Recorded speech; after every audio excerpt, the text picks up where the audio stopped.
For a long time we've been able to make buildings that look good. We've been able to make cars that look very real.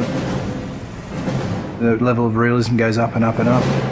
With previous kind of technologies that you'd use, like facial motion capture, we didn't really ever feel that we could pull that off. You could never really tell whether someone was lying or not. With this technology, what you see is what you get. I'm always happy to help the LAPD.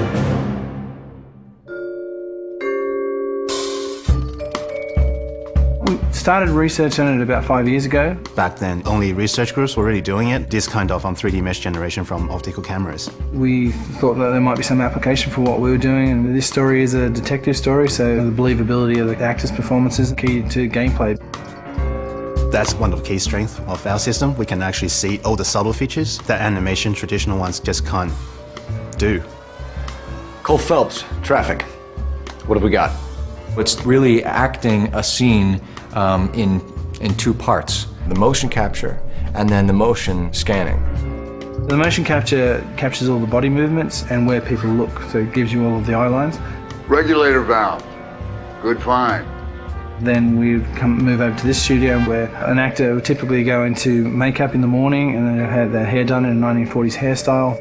Then they'd come into a room and sit in the seat behind me, and what the rig does is capture a volume around them.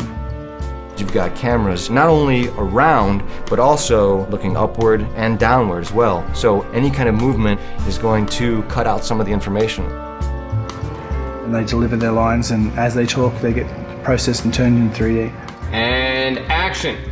So the guys' names that I've been seeing doing the repairs on the heaters, they're fully licensed and accredited. We go from 2D videos to 3D meshes. I think you're lying, Rasic. I think some of your men aren't fully licensed. To compressed versions for the game.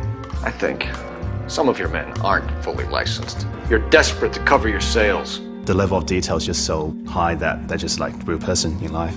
You're gonna lose your wife and probably end up in the big house. I hope she was worth it. Being in the depth analysis room is a process that most people have never experienced. It's such a new technology. It's a constant close-up is what it is, but it's a close-up from 360 degrees.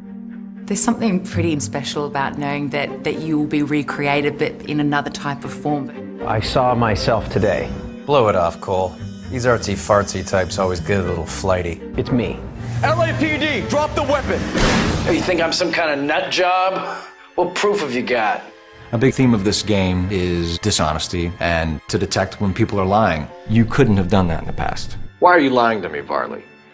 The better you are at reading people, the more things it'll reveal, and the story goes different ways if you do that. The only way you're going to get rid of me is to give me an answer. You're out of your depth here, detective, and you're asking the wrong questions of the wrong people. Having this realism really helps. You're literally talking to that person and then seeing how they behave by asking questions.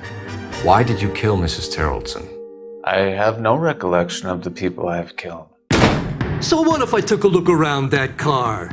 You can't be accusing me of nothing. You've got the wrong guy.